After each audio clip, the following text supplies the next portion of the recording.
If you don't like boring lessons but still want to learn Python, then stick around. Today, we're tackling variables, expressions, and user input. Easy peasy.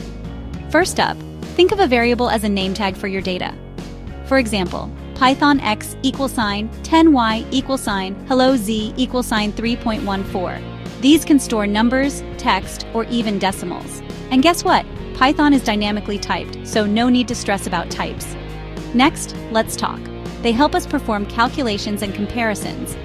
Arithmetic operators like and are your new best friends.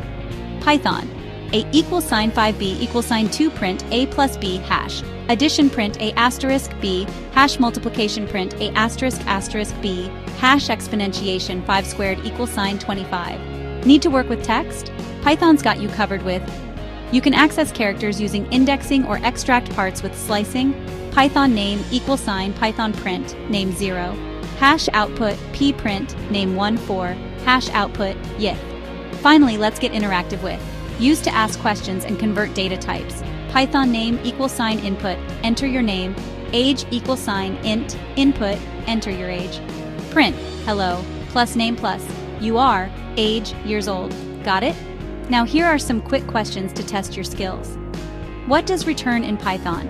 And how would you take a user's name and print a welcome message? Drop your answers below. That's it for today. Keep practicing and you'll be a Python whiz in no time. See you next time.